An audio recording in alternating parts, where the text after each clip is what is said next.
the genesis of the principles, they go back to a mystical experience that one man had. You know, that everything flowed through him in that experience.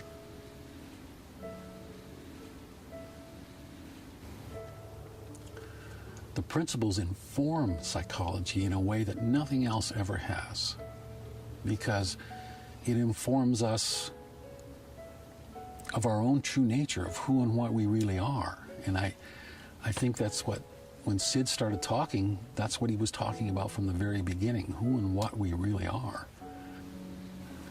And when I think of what Sid brought to the world, truly I do think of it as a miracle, as a moment in time, a moment out of time, when the pinpoint of where reality begins was shown to Sid. He understood where existence begins and how it begins and how it generates through time, you know.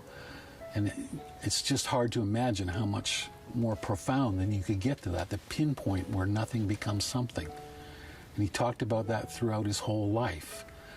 And it's true that we can't understand that intellectually, but we can feel it when we look towards the mystical, when we look towards the fact that something very mystical occurred, something that rarely happens to anybody, and that it picked whatever it is, this simple working guy is perfect. The evidence of his understanding the origins, the genesis of our experience was in his change, because it was in understanding that genesis that he could be anything he wanted to be. And he proved that to us every day of his life. And if you can use those three principles, not just for yourself, but for everybody, because the more help you can give to humanity, the more help you bring to yourself. You know that saying, to give is to receive? When I'm giving you this, I'm filling up so much I can hardly talk, because I'm giving away something that I know will help you through life. You know how they say love is the answer? Because pure mind, divine mind, is pure love. Divine consciousness is pure love. Divine thought is pure love. It's purity of thought. And once you realize that, you're home. You're free. You've conquered this world. And you've found your way home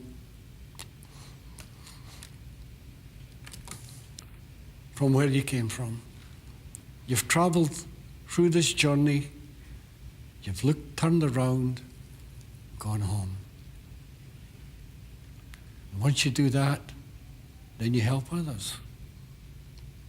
And the more you can help others, the more you help yourself. Believe me, that's really true. The more you can help others, the better the feeling you will get. Remember, I kept telling you it's a feeling.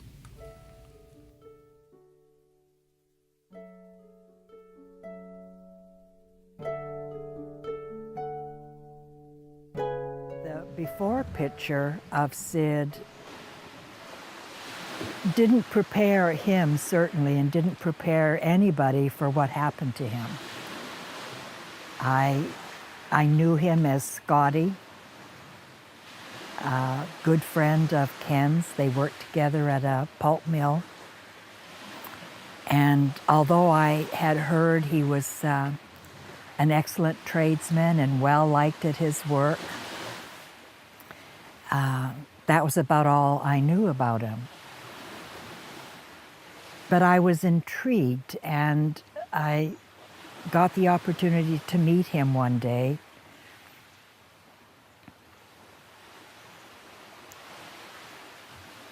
And honestly, as I sit here just reflecting on that, it strikes me again just how amazing it was what happened to him. that this ordinary working man had such a profound transformational experience that opened up a whole new world to him and a whole new world for humanity.